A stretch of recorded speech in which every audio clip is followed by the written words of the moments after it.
آپ نے فرمایا کہ فضائل اعمال کی وہ کرامات ہم مانتے ہیں جو مستند طریقے سے ثابت ہیں. کیا ایسی کرامتیں بھی ہیں جو غیر مستند طریقے سے ثابت ہیں فضائل اعمال میں؟ بے ایک کرامت پہ میں نے رپورٹ تو نہیں پڑھی ہے. بالفرض ہو سکتا ہے کسی کرامت کا بیان کرنے والا کوئی ضعیف راوی ہو تو نہیں مانو اس کو, کیا جا رہا ہے. اچھا میرے بھائی مفتی صاحب, میرا نام عثمان انصاری ہے, یہ شعر آپ کے لیے ہے. مزہ نہ آئے تو پیسے واپس. اور پر قربان ہے. یہ کہہ رہا ہے جان قربان آپ پر. 4 شادیاں کر کے دکھا پھر پتہ چلے گا جان قربان ہے. مفتی صاحب میرا نام اویس فدا ہے, آپ سے ایک چھوٹا سا کام ہے. میرے ماموں نے مجھے کہا کہ آپ مفتی طارق مسعود سے اپنے سر پر ہاتھ پھرواؤ اور پھر گنجے ہو جاؤ تو میں آپ کو آئی فون گفٹ دوں گا. تو آپ کی مہربانی کو میرے سر پر ہاتھ پھیر دو, میں اپنے ماموں سے فون لے لوں گا. مؤدبانہ گزارش ہے. کہاں ہے؟ چل آ جا یار, تیرے کو اگر آئی فون گفٹ مل رہا ہے تو کیا چاہیے. چل بھائی ٹرینڈ کرا لو. اب مودودی صاحب کے بارے میں کیا کہتے ہیں, ان کی تفسیر تفہیم القرآن کے بارے میں کیا کہتے ہیں؟ مودودی صاحب دنیا سے چلے گئے, اب چھوڑ دو ان کو, معاف کر دو. اللہ ان کی خوبیوں پہ ان کے جو نیکیاں کی ہیں ان پہ اللہ ان کے درجات بلند کرے, جو خطائیں ہوئی اللہ معاف کرے. ضرورت کیا ہے بلا وجہ کے نئی نئی چیزیں مارکیٹ میں لانے کی؟ اپنی زندگی کو دیکھو, جو آپ کی پریکٹیکل لائف ہے, عملی زندگی, اس کو فوکس کرو. پرچی آہستہ پڑھیں اور پڑھ کر اپنے پاس رکھ لیں. کہتے ہیں بھائی سب کے سامنے نہ پڑھیں.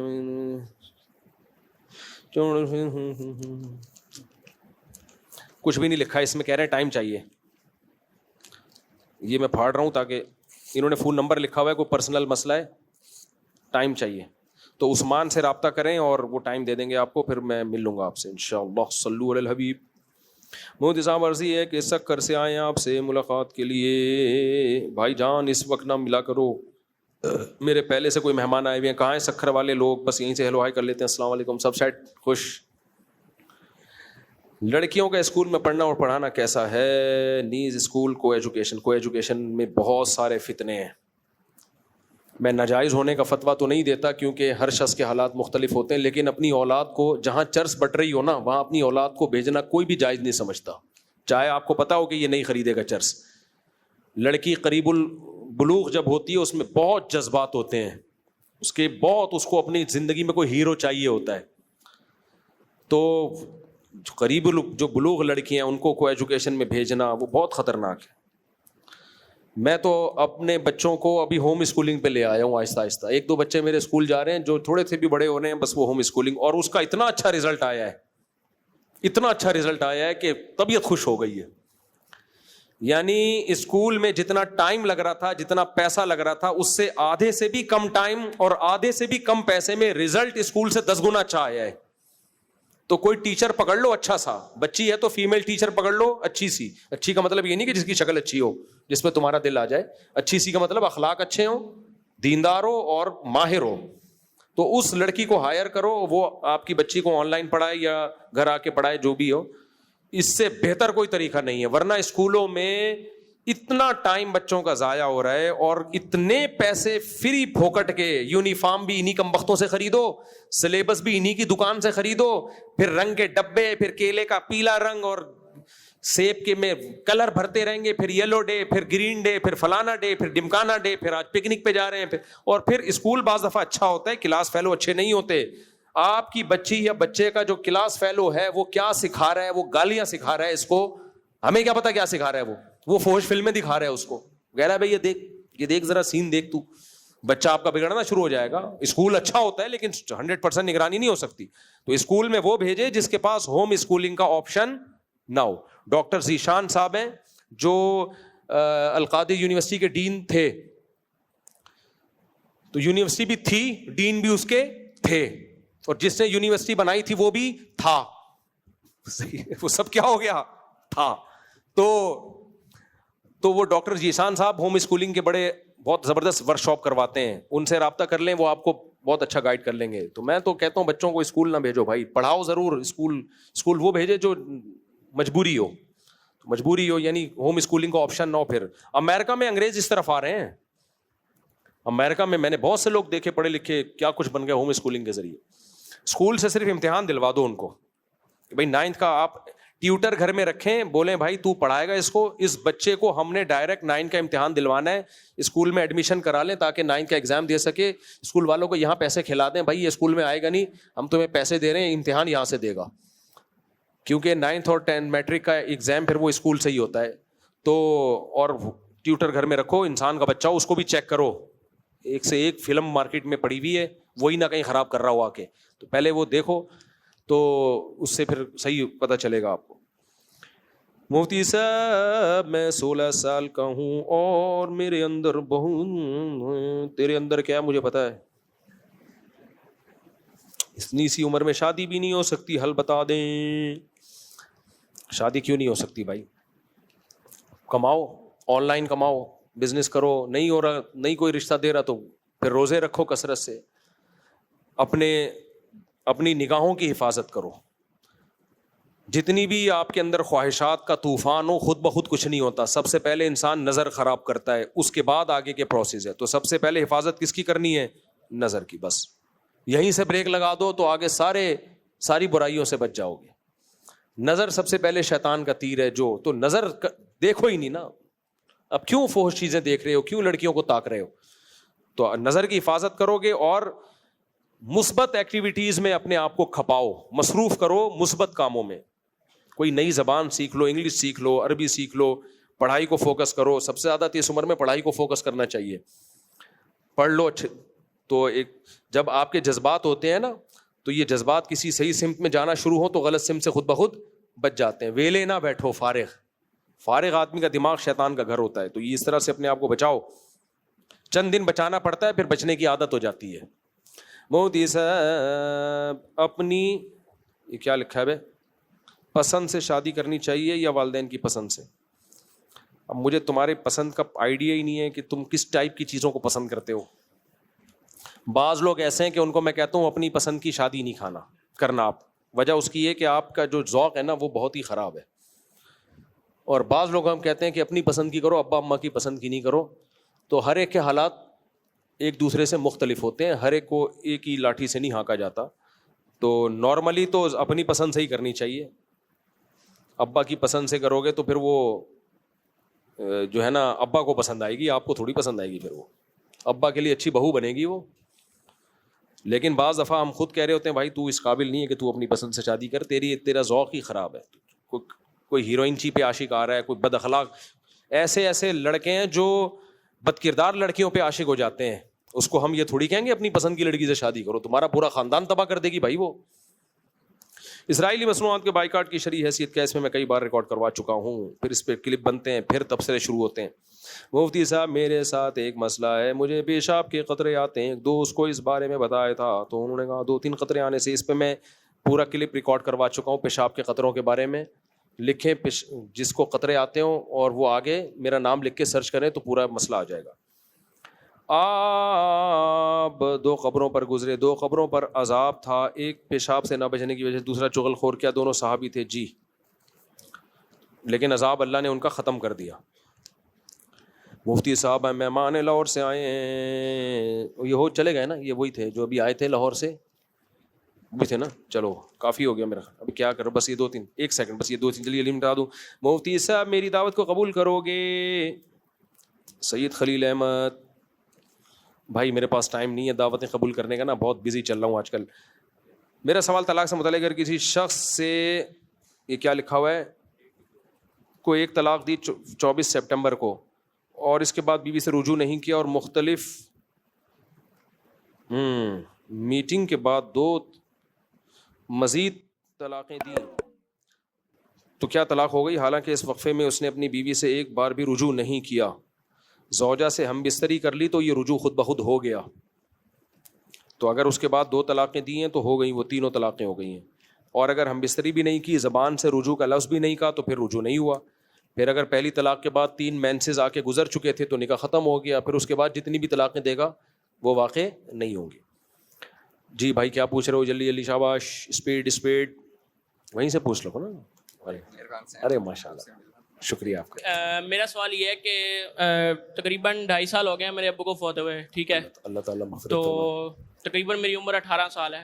ماشاء اللہ. تو اب میں نے ان سے ایک وعدہ کیا تھا, انہوں نے مطلب تو وہ پورا نہیں ہو رہا. کیا وعدہ؟ وعدہ یہ کہ میرے والد صاحب نا مطلب یتیموں مسکینوں کو نا مطلب کہ مدد کرتے تھے. ماشاء اللہ ماشاء تو لیکن اب میرے پاس پیسے مطلب میں ان کی مدد کیسے کروں؟ بس دیکھیں آپ کا جذبہ بہت اچھا ہے ماشاءاللہ. اگر آپ کے پاس گنجائش نہیں ہے تو نہیں کریں. لیکن نبی نے فرمایا اتقوا النار ولو بشق تمرہ, آدھی کھجور دے دو. تو آپ سب سے پہلے اپنا خیال کریں, ایسا نہ ہو کہ اتنا صدقہ کرے کل آپ کو لوگوں سے مانگنا پڑے. تو آپ کا جذبہ ہے, اس نیت پہ آپ کو ثواب ملے گا انشاءاللہ.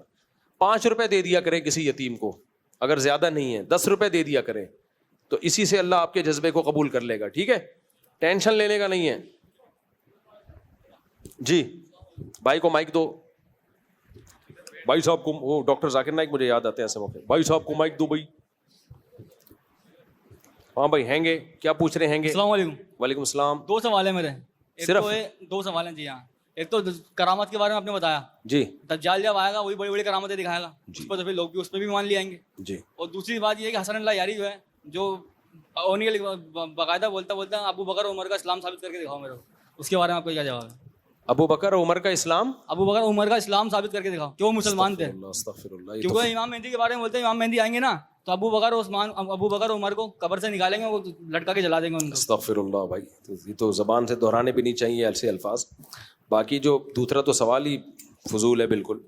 جو پہلی بات ہے, دجال بھی تو کرامت ظاہر کرے گا. دیکھو کرامت کی 2 شرطیں ہیں. نمبر 1 سامنے والے کا بزرگ ہونا ثابت ہو, نمبر 2 وہ مستند ذریعے سے ہم تک پہنچی ہو. دجال جو کچھ ظاہر کرے گا وہ کرامت نہیں ہے, وہ آزمائش ہے لوگوں کی.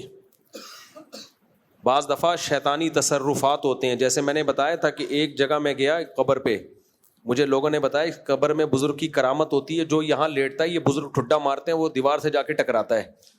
تو وہاں شرک پھیل رہا تھا. اب یہ بزرگ کو کیوں یہ کرامت کو, بزرگ پاگل ہیں اللہ, یعنی جو وہ قبر سے بیٹھ کے ٹھڈے ماریں گے باہر. تو مجھے لگا کہ یہ جا کے ان کا عقیدہ خراب ہو رہا ہے, قبر پرستی پھیل رہی ہے, ہم جائیں وہاں پہ اور ہم بتائیں کچھ بھی نہیں ہوتا. اچھا ہمارے سامنے جو بھی لیٹتا تھا وہ واقعی کلا بازیاں کھا کے قبرستان کی دیوار سے جا کے ٹکراتا تھا, ہم نے اپنی آنکھوں سے منظر دیکھا. تو یہ بزرگ کی کرامت نہیں تھی, جنات تھے وہاں پہ, شیاطین تھے جو لوگوں کا عقیدہ خراب کرنے کے لیے اس طرح کی حرکتیں کر رہے ہوتے ہیں. تو پھر ہم جب لیٹے تو کچھ بھی نہیں ہوا, کیونکہ وہ شیاطین وہاں سے بوریا بستر گول کر کے بھاگ گئے. کوئی صحیح العقیدہ آدمی آتا ہے تو بھاگ جاتے ہیں. تو اللہ تعالیٰ نے دجال کے ہاتھوں پہ کچھ ایسے کام اللہ تعالیٰ کریں گے جس سے لوگوں کی آزمائش ہو کہ لوگوں کا اللہ پہ ایمان ہے یا دجال پہ ایمان ہے. کرامت میں بزرگ اپنی طرف مجازن نسبت کرتے ہیں, لیکن اپنی عبادت نہیں کرواتے لوگ, اس میں یہ شرک نہیں پھیلاتے, بلکہ کہتے تمہارا خدا کون ہے؟ اللہ ہے. ہم یہ کر ہی نہیں سکتے, یہ جو کچھ کر رہا ہے کون کر رہا ہے؟ اللہ. لہذا دعائیں کس سے مانگو؟ اللہ سے مانگو. دجال یہ کام نہیں کرے گا. دجال کہے گا میرے ہاتھ پہ یہ کچھ ظاہر ہو رہا ہے لہذا میں خدا ہوں. حدیث میں آتا ہے کہ دجال کاڑا ہوگا, اور کاڑا کبھی خدا ہو نہیں سکتا. تو یہ آزمائش کے لیے اللہ نے اس کو یہ طاقتیں دی ہوں گی. تو اس کو کرامت نہیں کہا جائے گا, بلکہ اس کو تو ذلت کہا جائے گا, کیونکہ اس چیز کو دجال غلط یوز کرے گا, یہ غلط استعمال کرے گا اس چیز کو. جیسے کسی کو کوئی نعمت ملی ہو, پیسہ ملا, اور اس سے وہ ظلم کرنا شروع کر دے, تو یہ پیسہ نعمت نہیں ہے, یہ کرامت نہیں ہے, یہ عذاب ہے. تو یہ دجال کے حق میں بھی عذاب ہوگا, اور جو دجال کی یہ یعنی اچھمبے کے واقعات دیکھ کے دجال پہ ایمان لائیں گے, دجال کو خدا مانیں گے, ان کے لیے بھی یہ واقعہ آزمائش ہوگا. تو اس عمل کو کرامت سے تعبیر نہیں کریں گے. جی مفتی صاحب, یہ جو ڈفرینٹ قسم کے پرفیومز ہوتے ہیں, ڈفرینٹ قسم کے پرفیومز, ٹھیک ہے, انگلش اچھی ہے آپ کی ماشاءاللہ. جی نماز کے لیے جیسے جاتے ہیں تو یہ کیا لگا کے جا سکتے ہیں, نماز ہو جائے گی؟ ڈفرینٹ قسم کے پرفیومز لگا کے جا سکتے ہیں. انگلش جزاک وہ لیول کیا ہوا مجھے لگ رہا ہے. جی السلام علیکم ورحمۃ اللہ. جی وعلیکم السلام. حضرت ایک ایتھسٹ کا سوال ہے, وہ کہتے ہیں کہ حضرت سلیمان علیہ الصلاۃ والسلام نے جب اللہ تعالیٰ سے اجازت مانگی تھی کہ وہ مخلوقات کی دعوت کرنا چاہتے ہیں, اور کتابوں سے یہ بات ثابت ہے کہ کم و بیش 18,000 مخلوقات ہیں یا پھر 24,000. اگر وہ ساری مخلوقات کی دعوت کرنا چاہتے تھے تو ایک مچھلی نے پورا کھانا کیسے نگل لیا؟ اگر ساری مخلوقات کی دعوت کی تو ظاہر ہے کہ دسترخوان پہ 18,000 مخلوقات کا کھانا ہوگا, تو مچھلی ان سب کا کھانا کیسے نکل گیا؟ مچھلی کی اپنی غذا ہے، 18,000 مخلوقات کی غذا، وہ کیسے نکل گیا؟ پہلی بات تو یہ کہ یہ جو سلیمان علیہ السلام اتنی مخلوقات کی دعوت کرنا چاہتے تھے، یہ واقعہ کہاں ثابت کہاں ہے؟ پہلے تو کوئی صحیح سند تو ہو نا اس کی، تو مجھے کوئی ریفرنس چاہیے. یہ کون سی کتاب میں لکھا ہے؟ لکھنے والے کی کیا گارنٹی ہے کہ اس نے کہاں سے لیا ہے؟ کیونکہ سلیمان علیہ السلام کے دور میں تو یا تو سند متصل ہو، وہ ہے نہیں، یا ہمارے نبی نے بیان کیا اس کو تو ہم مانیں گے، پھر اس کا دیکھیں گے کیا ہے. جب تک اس کا ریفرنس نہیں ہے تو ہمیں کیا ضرورت ہے اس پر؟ ہاں یہ چٹکلے کے طور پہ بیان کیا جاتا ہے، میں بھی بیان کرتا ہوں کہ بھائی ایک فرضی واقعہ کے طور پر، کیونکہ دلچسپ اس سے سبق ملتے ہیں. وہ ایک واقعہ کہ وہ جو ہے نہیں، ہدہد نے کہا سلیمان علیہ السلام سے کہ آپ نے اتنے لوگوں کی دعوت کی تھی اور ایک مچھلی کھا گئی، تو میں دعوت کرتا ہوں ساری مخلوق کی. سلیمان علیہ السلام نے بولا بھائی میں نے دعوت کی، میں نہیں افورڈ کر پایا اور تو دعوت کر رہا ہے، تو کیسے کرے گا؟ ہدہد نے کہا آ جاؤ میں کروں گا دعوت. سمندر کے کنارے سب کو بلا لیا، ایک ٹڈی کو پکڑ کے نا اس میں ڈالا سمندر میں، اور بولا ساری مخلوق سے بسم اللہ کرو، جس کو بوٹی نہ ملے شوربے پہ گزارا کرے. شوربہ سمندر ہے اور بوٹیاں کیا ہے؟ ٹڈی ہے. نمک پہلے سے ہی ڈلا ہوا ہے اس میں، مسالہ پہلے سے ڈلا ہوا ہے. اس نے کہا سب لوگ بسم اللہ کرو، جس کو بوٹی نہ ملے شوربے پہ گزارا. باقی یہ واقعہ کہ سلیمان السلام نے مخلوق کی دعوت کی تھی تو 18,000 مخلوق کہاں سے آئی ایک دسترخوان پہ، یہ تو بے وقوفوں والا سوال ہے. دسترخوان بھی تو پھر سلیمان السلام کا تھا نا، یہ ہمارے کچن کا دسترخوان تھوڑی سلیمان السلام نے بچھایا ہوگا. دسترخوان بھی اتنا بڑا تھا، اس پہ 18,000 کے 18 کروڑ بھی آ سکتے ہیں لوگ. مفتی صاحب جی مفتی صاحب جی ایک یونیورسٹی والے نے سوال کیا ہے، میں خود طالب علم ہوں. سوال یہ کیا کہ شیطان کیا ہم سے زیادہ، وہ تو ہم سے زیادہ عقل مند ہے؟ میں نے کہا کہ جی ہاں. تو پھر اسی نے یہ بتایا کہ اگر وہ قیامت سے پہلے وہ اللہ سے توبہ کر لے تو اللہ تو غفور الرحیم ہے، تو اللہ اس کو معاف کریں گے. تو آپ کا اس کے بارے میں کیا جواب ہے اس کا؟ توبہ کا دروازہ ہر ایک کے لیے کھلا ہوا ہے، شیطان کے لیے بھی، انسان کے لیے بھی. اللہ ہر ایک کی توبہ قبول کرتا ہے، لیکن اللہ کے علم میں یہ بات ہے کہ شیطان توبہ کرے گا نہیں، یہ اللہ کو پتہ ہے، اور شیطان کو بھی پتہ ہے کہ میں توبہ کروں گا نہیں. وہ اکڑا ہوا ہے. اس پہ ایک واقعہ ہے، واقعہ کسی مستند ذریعے سے ثابت نہیں ہے، ہو سکتا ہے غلط واقعہ ہو، لیکن اس سے جو سبق ملتا ہے وہ سبق ٹھیک ملتا ہے. تو پھر ایسے واقعہ سنانے میں کوئی حرج نہیں ہے، یہ بتا کے کہ بھائی کوئی یقین ہی نہیں ہے، لیکن سبق جو اس سے مل رہا ہے وہ 100% درست ہے. کہتے ہیں شیطان موسیٰ علیہ السلام کے پاس گیا اور کہا کہ اللہ سے پوچھیں آپ کہ میں اگر توبہ کروں تو میری توبہ قبول ہوگی؟ میں نے آدم کو سجدے سے انکار کیا تھا، میں نے گناہ کیا، آج میں توبہ کروں. تو موسیٰ علیہ السلام نے اللہ سے پوچھا، اللہ نے کہا ضرور ہوگی توبہ قبول. شیطان بڑا خوش ہو گیا، زبردست بھائی توبہ بھی قبول ہو رہی ہے میری بھی، اتنے لوگوں کو جہنم میں پھینکوا دیا پھر بھی توبہ قبول ہو رہی ہے. تو شیطان نے موسیٰ علیہ السلام سے کہا کہ ٹھیک ہے بتائیں 2 رکعت پڑھ کے کیا کون سی دعا مانگوں؟ 2 رکعت پڑھوں اور دعا مانگوں کہ اللہ کون سے الفاظ کہوں جس سے توبہ قبول ہوگی؟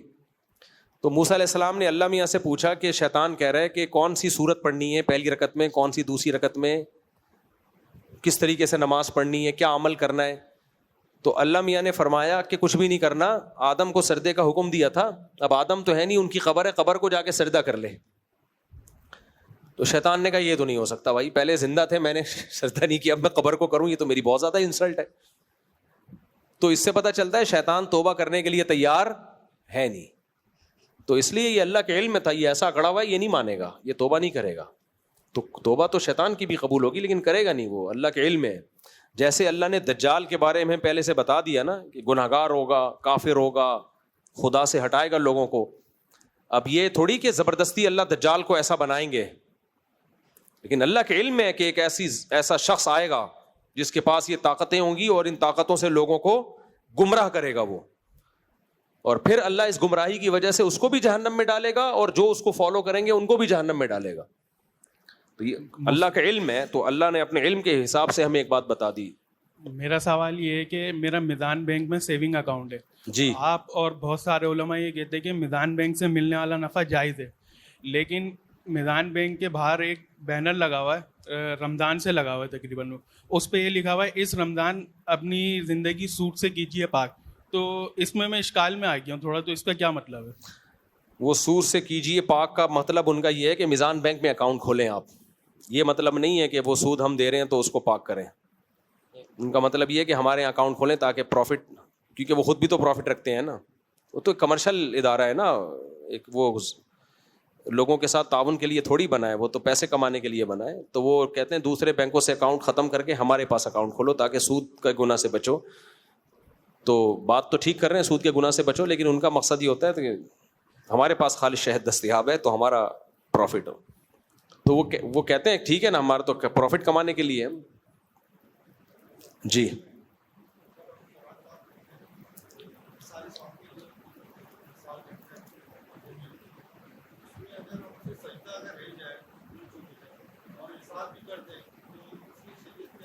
نہیں, آپ قرآن پڑھ کے اصال ثواب کرتے ہیں تو ٹھیک ہے, جائز ہے. اگر سردہ رہ جائے تو اس کا اس اصال ثواب پہ کوئی فرق نہیں پڑے گا, وہ سردہ واجب ہے, کر لینا چاہیے. جی ہاں بعد میں کر سکتے ہیں. جی جی, اور بس آخری سوال لے لیتے ہیں, لاسٹ کوشچن. یہ بچہ پوچھ رہا ہے کافی دیر سے یار. جی بچے کو دے دو بس, لاسٹ کوشچن. اللہ. السلام علیکم. وعلیکم السلام. مفتی صاحب میں اسکول میں پڑھتا ہوں, IUSS اقرا یونیورسٹی اسکول میں. جی تو ہمارے اسلامیت کے ٹیچر یہ بولتے ہیں کہ 9-10 محرم کو کربلا میں زمین سے خون نکلتا ہے تازہ اور آسمان فل لال ہوتا ہے. نہیں, غلط بات ہے, یہ ایسی کوئی خبر نہیں ہے, غلط خبر ہے یہ. اور بہت ٹیچرز بہت یہ کرتے ہیں, اسلامیت کے ٹیچر. بس آپ ٹیچر کا احترام کریں لیکن ان کی اس بات کو نہ مانیں آپ, ٹھیک ہے نا. چلو بھائی, السلام علیکم ورحمۃ اللہ.